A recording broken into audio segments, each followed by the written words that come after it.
As we enter Holy Week, the church invites us through the Gospels beginning from today to also enter into the moment of the Passion of the Lord. The Gospel text from today, from the Gospel of John chapter 12 verses 1 to 11, narrates the anointing of Jesus by Mary, who is the sister of Lazarus. The anointing of Jesus is narrated by all the four Gospels.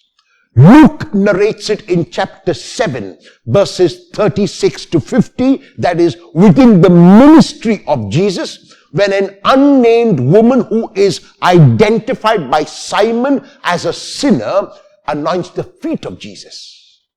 Mark and Matthew narrate the anointing of Jesus towards the end of their Gospels, and the head of Jesus is anointed in preparation, they say, for his burial. The anointing of Jesus in the Gospel of John is in chapter 12, before Jesus can eat the meal with his disciples and before Jesus can wash the feet of his own disciples. And the anointing by Mary, who is named only in the Gospel of John, the sister of Lazarus, is on the feet.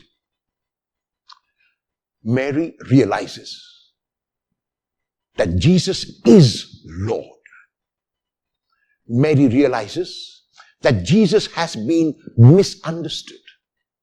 Mary realizes that there is something about Jesus that is holy and that is sacred. And so even when they are sitting at table with his legs behind him, Mary would have come from behind Jesus and begin to anoint his feet. And those who sat around were quite surprised. First, that Jesus allowed a woman to touch him. And second, that the ointment which Mary used was very expensive, as the aroma filled the entire room.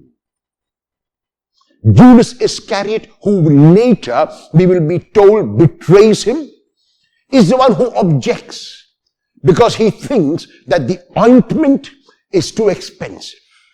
And Jesus responds with a phrase which we need to understand in its context when he tells Judas not to disturb the woman, when he says, "The poor you will have with you always, but you will not always have me." The focus is not always have me. In other words, it is a prediction already here about his own going to the cross. Jesus knows that his time is limited. Mary is able possibly to intuit, because her brother Lazarus has been raised in chapter 11 and created a lot of controversy. So Mary is possibly aware that because of this controversy, people are plotting against Jesus, and that is the reason for her anointing the feet with the ointment.